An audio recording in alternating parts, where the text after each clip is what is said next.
Le premier homme avant le péché originel est à un niveau extrêmement haut.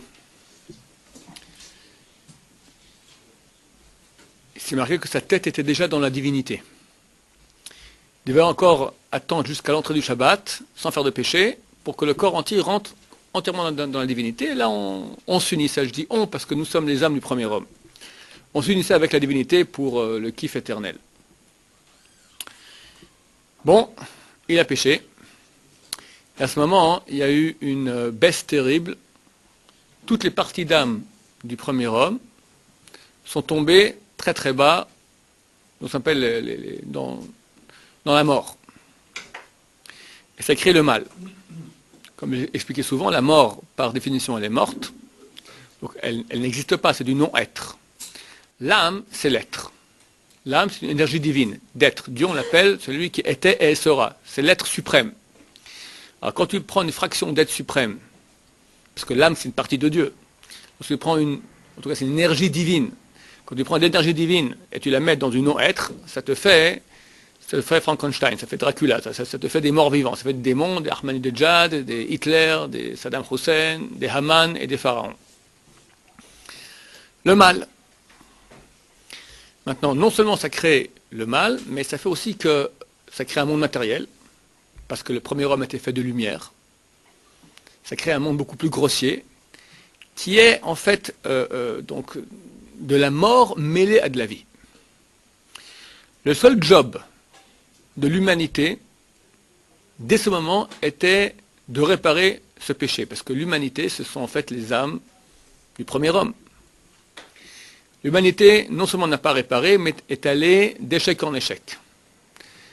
La génération du petit-fils du premier homme, Enoch, a commencé à faire la Vodazara, l'idolâtrie. Après, il y a eu le déluge. Après, il y a eu la tour de Babel, Sodome et Gomorrhe, la Cata. Vient un homme, qui s'appelle Abraham Avinu, qui lui va brandir le drapeau de Dieu. Et Dieu décide, propose, disons, son projet aux nations.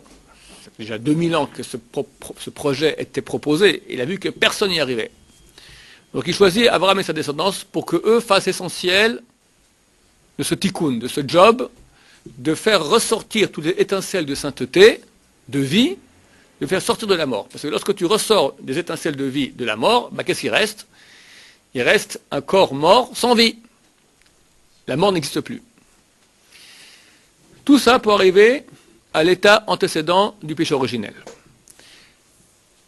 Am Israël, par la souffrance de l'esclavage en Égypte, par acceptation de faire les certaines méthodes qu'ils avaient en terre d'Égypte, plus en sortant d'Égypte, par enfin le grand dévoilement de lumière qu'il y a eu au don de la Torah au Mont Sinaï, sont arrivés à cet état-là. Au don du Mont Sinaï, don de la Torah au Mont Sinaï, l'humanité est arrivée au niveau du premier homme avant le péché originel. Mais comme le mal, avant le péché originel, le serpent avait comme un certain impact, là aussi, il garde un certain impact, il vient 40 jours plus tard, et il fait repêcher le peuple d'Israël, ils font le veau d'or. Et on est de nouveau, tout retombe, tout se casse, et on doit tout recommencer à zéro. Et depuis ce jour-là, nous, Am Israël, et l'humanité dans les 7 lois noachides, mais Am Israël, spécialement avec 613 mitzvot qu'ils doivent faire, ont comme seul job de faire remonter les étincelles de sainteté vers leur source. C'est le travail que nous faisons par l'étude de Torah, le travail que nous faisons par les mitzvot, le travail que nous faisons par la tshuva. Tashuv, hey, hey, c'est la dernière lettre du nom de Dieu. C'est une partie divine qui est tombée dans le mal, d'accord? Tashuv, hey, on fait remonter.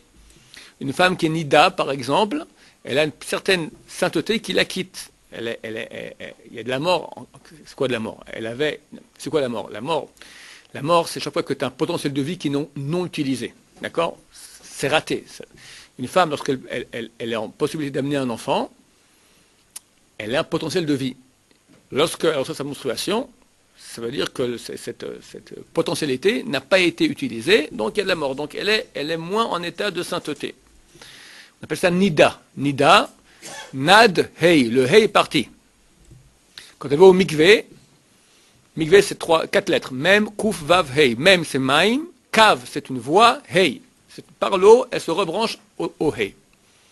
Parce que la relation avec une femme qui est nida est très grave parce qu'il manque une partie de Dieu et ça fait des court-circuitages très graves au niveau de notre neshama.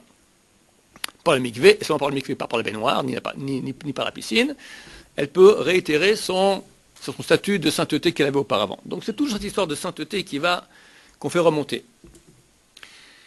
Par la souffrance aussi, on fait cela, et par le fait de manger.